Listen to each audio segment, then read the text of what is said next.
원래 지난주에 이 말씀을 드리려고 했는데 오늘 선교위원회가 주관해서 이렇게 나오셨기 때문에 불어 이렇게 본문을 좀 바꿨습니다. 지난주에는 양육위원회여서 양육과 관련된 말씀이 많이 나왔기 때문에 2장 7절부터 12절까지의 말씀을 지난주에 먼저 했고요. 오늘 1절에서 6절까지의 말씀, 지난주에는 양육자의 자세에 대해서, 오늘은 전도자의 자세에 대해서 우리가 같이 짧은 시간에 몇 가지 한번 생각을 해보도록 하겠습니다. 전도자의 자세라고 할 때 우리의 어떤 전도자의 모델이라면 당연히 바울이라 할 수가 있겠죠.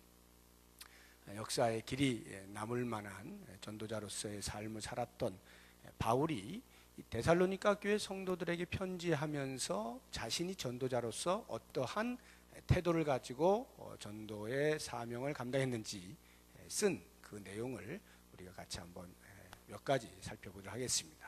첫 번째가 열정을 가지고 전한다는 것입니다. 전도자는 열정이 필요합니다.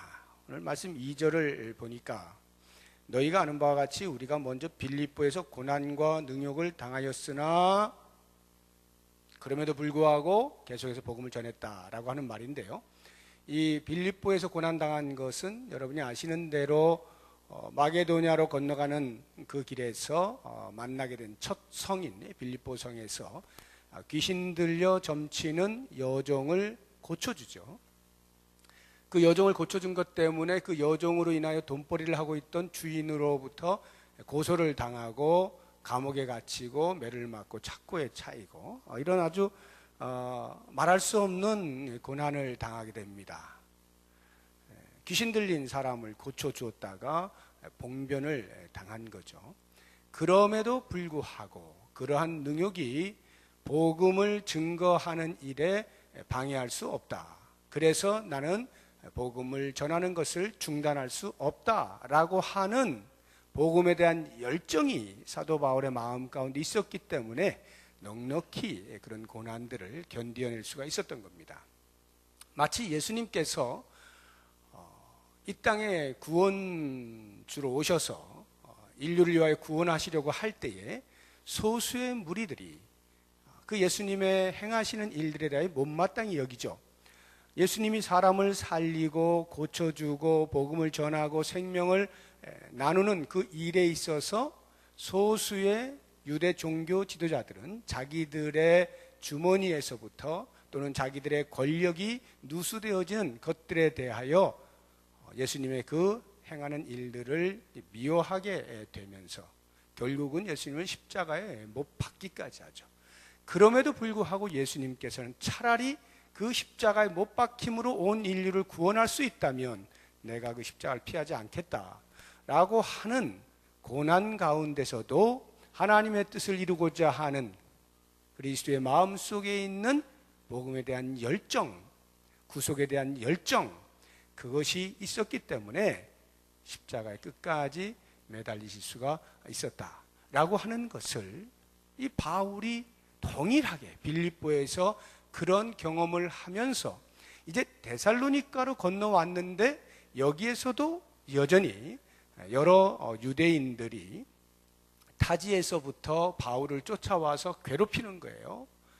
그러한 괴롭힘을 당하는 중에도 사도 바울은 복음 전하는 것을 중단하지 않았던 그 열정적 자세, 이것이 오늘 우리가 복음을 증거하는 전도자로서 가져야 할 또는 본받아야 할 태도다라고 하는 것입니다. 우리 앞에 때로 장애물들이 놓여 있을 수가 있습니다. 우리가 복음을 증거할 때 그때만큼의 심각한 그런 방해가 있지는 않습니다만 그래도 심심찮게 복음을 증거한다는 그 한 가지 이유 때문에 우리의 앞길을 막아서는 사람들이 있고 조롱하는 사람들이 있고 핀잔 주는 사람이 있고 무시하는 사람이 있어요.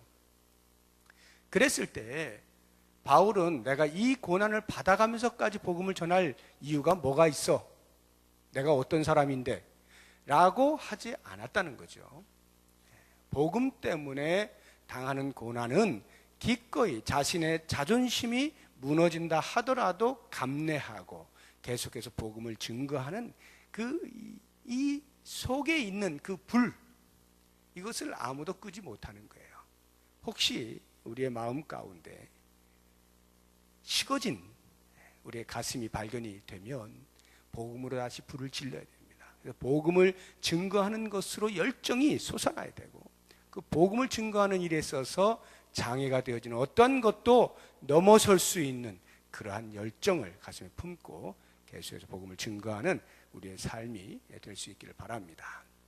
두 번째로 우리가 볼 것은 당당함으로 전한다는 것인데요, 사도 바울은 고난은 당하고 있지만 그래서 기가 죽거나 주눅이 들지는 않습니다. 당당하게 복음을 증거하는데요, 2절을 보시면 고난과 능욕을 당하였으나 그 뒤에 우리 하나님을 힘입어 많은 싸움 중에 하나님 복음을 너희에게 전하였노라 이렇게 하죠.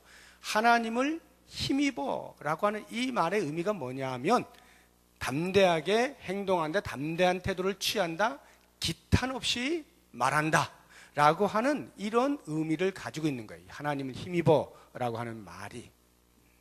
사도 바울은 고난은 고난이고, 그래서 내가 가지고 있는 이 복음에 대해서 약화할 필요가 없는 거예요. 당당하게 기탄 없이 그렇게 외친 사도가 사도 바울입니다.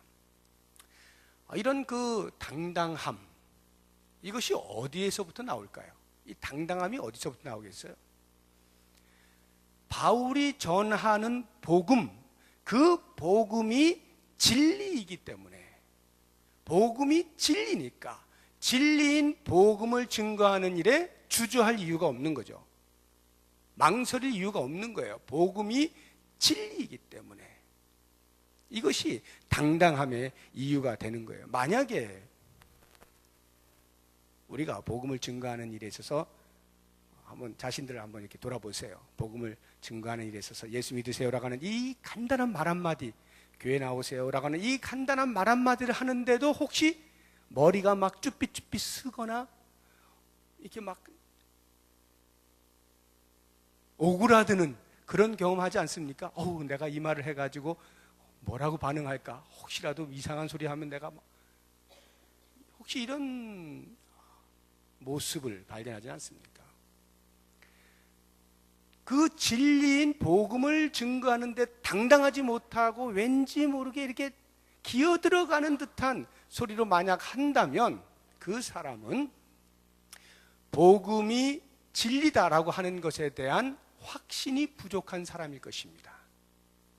정말 그런가? 정말 그럴까?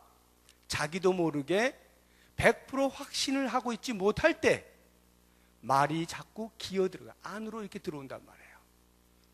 100% 확신은 있다 할지라도 그 복음의 가치를 정확히 알지 못하면 역시 기어들어갈 수가 있어요.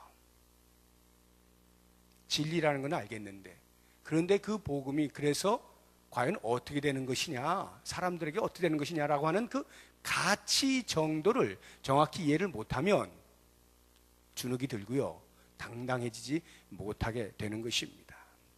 그럼 우리가 어떤 상품을 판다고 할 때 꿀을 판다고 해보세요.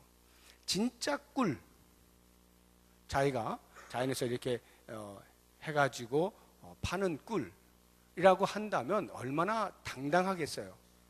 이거 진짜 꿀이에요. 주저하지 않아요. 이거 진짜 꿀인데 이러지 않죠? 바로 진짜 꿀이에요. 그리고 진짜 꿀이 가짜 꿀보다 얼마나 몸에 좋다는 것을, 가치를 알면 잡숴보세요. 당당하게 말하는 거예요. 그런데 진짜 꿀을 팔면서도, 만약에 진짜 꿀을 팔면서도 이거 좀 드셔보시지 이러면 그 진짜 꿀의 효능, 가치를 스스로가 인식하지 못하고 있기 때문이겠죠. 이거 먹어서 뭐 좋아질까? 이런 생각이 드는 사람은 당당하게 말을 못할 겁니다. 우리가 가지고 있는 그 복음, 얼마만큼 나는 당당하게 이 복음이 사람을 살리는 생명이다라고 하는 확신과 가치를 인식하고 전하고 있는가라고 하는 것을 잘 보셔야 되고요. 만약에 진리가 아닌데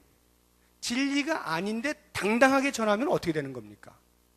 진리가 아닌데 당당해요. 가짜 꿀을 파는데 당당하게 팔아요. 그럼 어떻게 해요? 많은 사람들이 속죠. 그 당당함 때문에 속아요. 속는다는 말은 속아서 비록 산다 할지라도 효능은 없는 이런 거죠. 우리 기독교에 바로 이와 같은 좀먹는 기생충들이 있죠. 이단이죠. 이단들은 진리를 전하지 않는데 가짜 진리를, 가짜를 전하는데 당당해요. 그래서 많은 사람들이 속아요. 사도 바울이 지금 이야기하고 있는 3절을 보세요. 우리의 권면은 간사함이나 부정에서 난 것이 아니요 속임수로 하는 것도 아니라, 이 말씀은 그런 이단들과 다르다 이 말이에요. 또는 순회하면서 자기가 알고 있는 철학을 적당히 이야기해주고 돈이나 받아먹는 이런 순회 철학자들, 그런 사람들 아니다 이거예요. 우리는 정말로 너희를 위하여 생명 있는 말씀을 전한다. 너희에게 유익이 되는 것을 전한다는 거예요. 간사함도 없고 부정도 없고 속임수도 없다, 이렇게 이야기하는 것입니다. 간사함이라고 하는 것이, 간사하다는 것은 그 말 자체의 뉘앙스가 우리가 알죠. 근데 그런 뉘앙스의 의미는 아니에요. 사실은 여기 간사라고 번역된 거는 실수, 오류 이런 말이에요. 그러니까 잘못된 진리, 잘못된 진리를 말하는 게 아니다, 이렇게 이야기하는 것이고요. 부정이라고 하는 것은 불결한 마음의 동기를 가지고 이런 말이에요. 그러니까 좋지 않은 동기를 가지고 복음을 전하는 것도 아니다. 예를 들면 돈이나 얻으려고 하는 그러한 것으로 복음을 전하는 것이 아니다는 게 부정이라는 말이고, 이 속임수라고 하는 것은 이 화려한 말, 수사학을 써가지고 수려한 말로써 사람들을 기만하여서 넘어뜨리는 거, 이게 이제 속임수인데, 바울은 자기는 그런 걸로 하는 것이 아니다라고 말해요. 그 말의 의미는 그런 걸로 말하는 사람들이 있다라고 하는 것이죠. 제가 오늘날 이단들을 이야기했는데, 이단들 가만히 보십시오. 이미 진리 아닌 것을, 진리를 변질시켜서 왜곡시켜서 전달하고 있지 않습니까? 그리고 그것에 대하여서 부정한 동기를 가지고, 불결한 동기를 가지고 전하잖아요. 지금 화두가 되고 있는 구원파의 유모 씨 같은 경우에 보면 얼마나 어마어마한 것을 착취를 하고 있습니까? 부정한 것을. 성도들에게는 이렇게 살아라 저렇게 살아라 하면서 실제로 자기는 온갖 돈을 다 혼자서 착복을 하는 이러한 그 불결한 동기를 가지고 전한다 이 말이에요. 뿐만 아니라 속임수 보세요. 여러분 그 화면 통해서 자주 보셨죠? 그 양반이 젊었을 때 이렇게 성도들에게 설교하는 모습들 종종 보셨죠? 얼마나 수려한 어투를 가지고 정말로 들으면 혹 빠질 만큼 그럴듯하게 이야기를 해서 그 많은 사람들을 병들게 만듭니까? 사도 바울은 나는 그러한 것으로 복음을 전하지 아니한다 라고 하면서 당당하게 진리인 복음만을 깨끗하게 증거하는 그러한 모습을 우리에게 보여줍니다. 우리의 삶에 있어서도 우리가 전도자로서 살아갈 때에 그렇습니다. 다른 어떤 것을 목적하지 않아요. 진리인 복음을, 다른 사람들을 구원할 수 있는, 그들에게 생명을 전달할 수 있는, 생명을 소개할 수 있는 그 복음을 증거하는 그 진리에 대한 확신, 이것으로 당당하게 전한다라고 하는 것입니다. 자, 세 번째, 사도 바울이 우리에게 보여주고 있는 자세는 책임감으로 전하는 거예요. 책임감. 여러분, 당당하다라고 해서 언제까지나 계속 당당할 수는 없어요. 당당하게 전하다가도 어떤 일이 생기면, 예를 들어 갑자기 하기가 싫어졌어. 난 이제 그만했으면 좋겠어.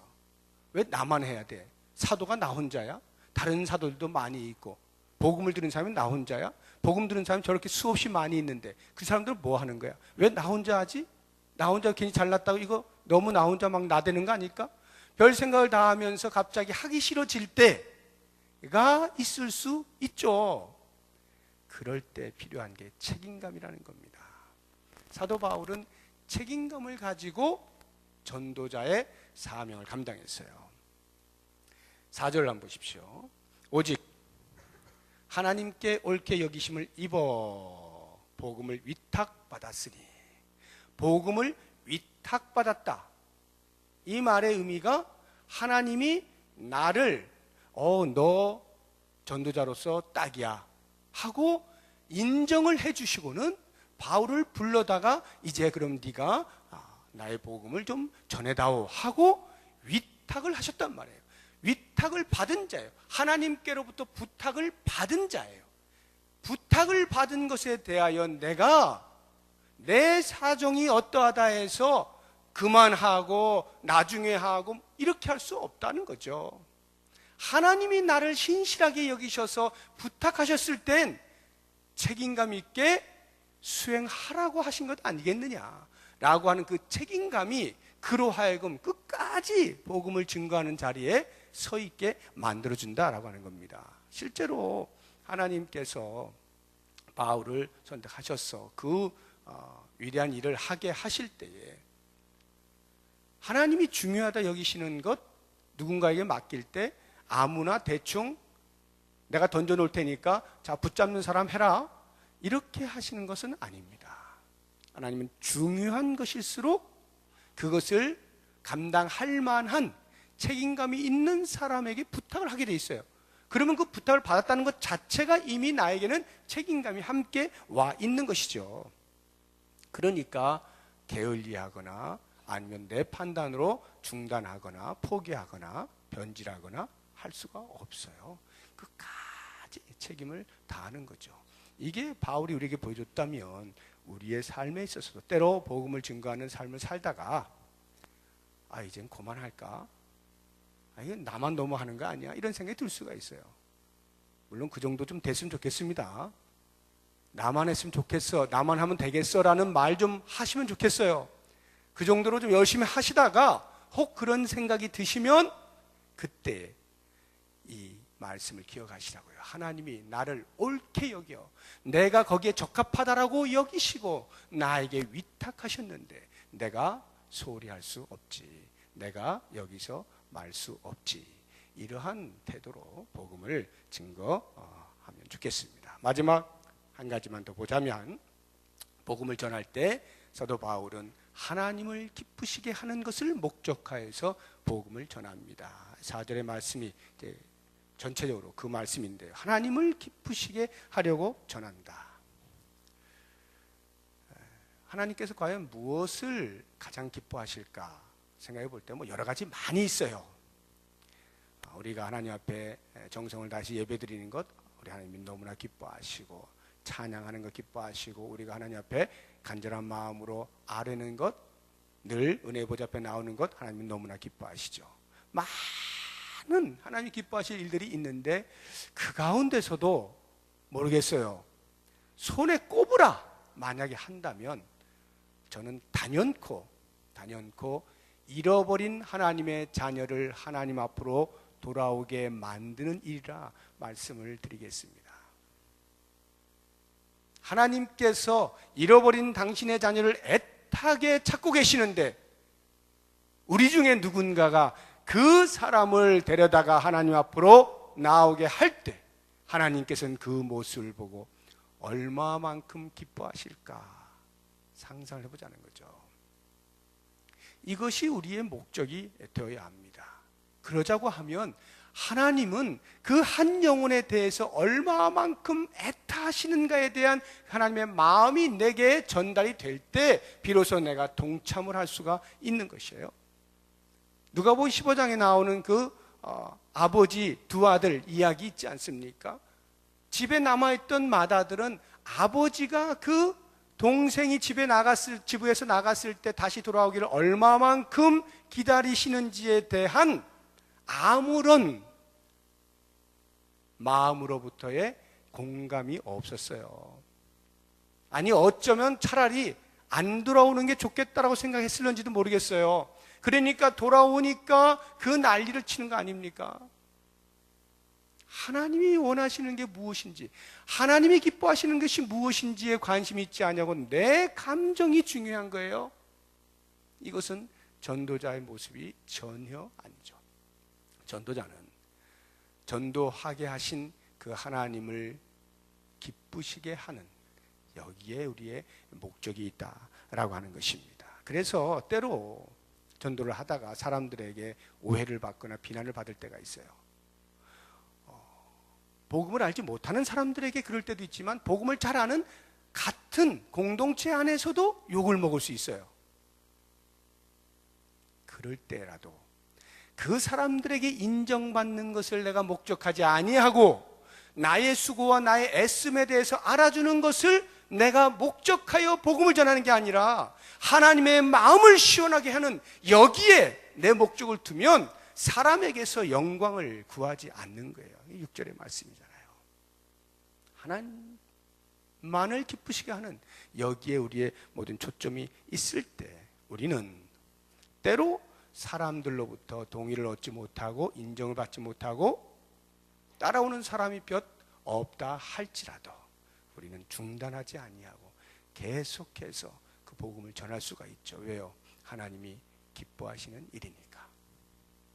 오늘 네 가지를 제가 말씀을 드렸는데 이런 사도 바울이 우리에게 보여주었던 전도자의 자세가 오늘 특별히 우리 선교위원회에서 주관해서 이렇게 예배를 드리고 있는데 오늘 말씀을 깊이 생각하시면서 각자 자기에게 주어져 있는 그 선교의 영역들 속에서 바로 이와 같은 자세로 내가 감당한다라고 굳게 결심하신 시간 되시고 우리 모든 성도님들도 각각이 하나님으로부터 음성을 들으시기 바랍니다. 말씀을 통하여서 과연 하나님이 나를 전도자로 부르셨는가?